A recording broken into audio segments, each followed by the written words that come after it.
It was a humid afternoon in Sitamari, Bihar. The kind where the air feels heavy and time moves slower than usual. My cousin's Mundan ceremony was planned for that weekend, so we all drove from Putna to our ancestral village, a cluster of old mud houses surrounded by endless fields and a massive peepal tree that everyone claimed was haunted. Of course, we laughed. Every village has a haunted tree, right? The road narrowed as we entered the village. Children ran behind our car, laughing. Cows dozed near the pond. The distant temple bells echoed softly in the hot breeze. Everything looked peaceful, almost nostalgic. My mother smiled, pointing out how the same banyan tree had stood there since her childhood. But the moment we crossed the peepal tree near our ancestral house, something changed. The air grew still. Even the birds went quiet. By evening, the courtyard was glowing with marigolds. The barbers had arrived, the relatives were gossiping, and the kitchen smelled of puri and halwa. Laughter filled the air. Nothing felt strange, until my grandmother whispered something to my father in a worried tone. "Don't do the Mundan here," she said softly. "Do it near the temple instead."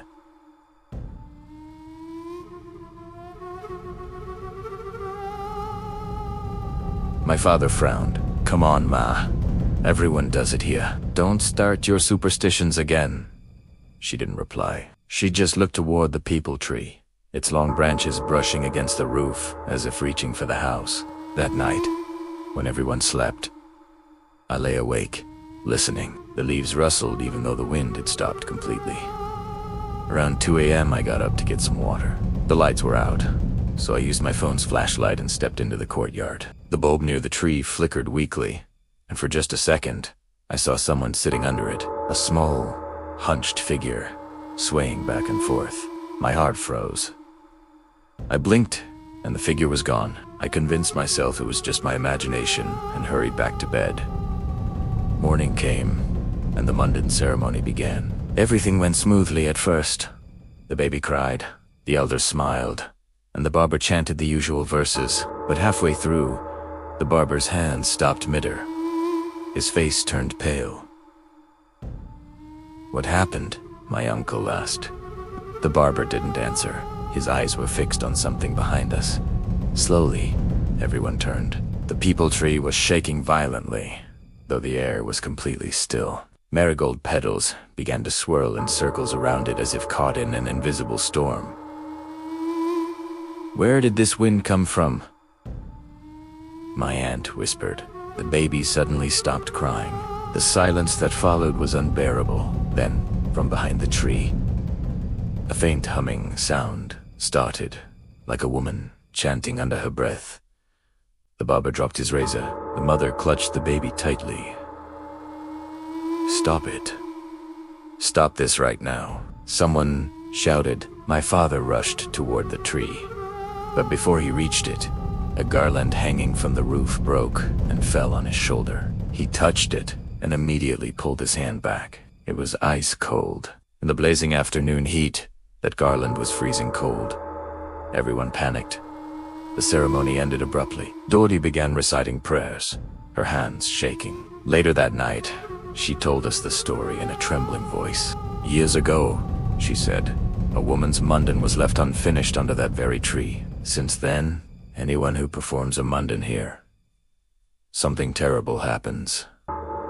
We didn't believe her, but that night, the baby fell sick. His body turned cold, lips pale, and he wouldn't stop crying, except it didn't sound like a baby's cry. It was deeper, hoarse.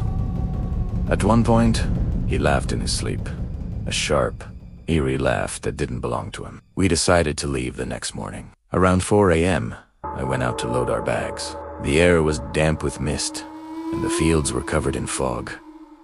As I crossed the courtyard, I stopped. The ground near the peepal tree looked freshly dug, like someone had buried something there. I knelt down and brushed the dirt with my hand.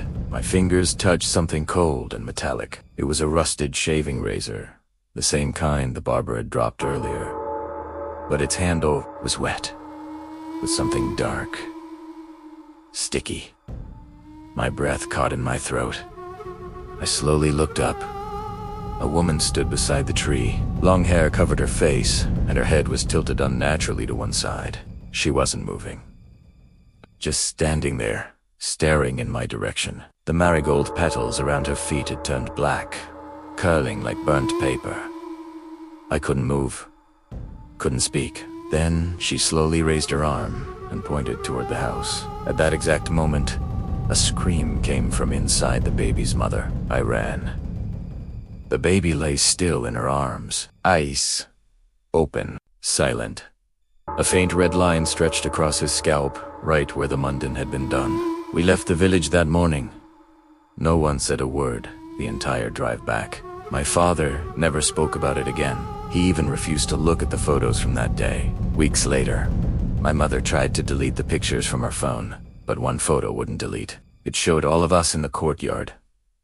The barber, the baby, the family, and Mundan was under the peepal tree stood a dark figure of a woman. Her face was turned toward the camera, her mouth open as if whispering something we could almost hear if we listened long enough. That photo still exists in an old phone, locked away in a drawer. The baby recovered, but whenever he visits the village now, he never speaks. He just stares at the tree. And sometimes, on still nights, when there's no wind at all, we can still hear that faint humming sound, as if someone is still waiting under that tree to finish what was left unfinished. Moral of the story: never ignore the old warnings and traditions passed down by your elders. What they call superstition often hides a truth written in fear, blood, and experience. Respect the unseen, for not everything that is silent is harmless, and not every ritual is just a ritual. Some places remember what humans forget.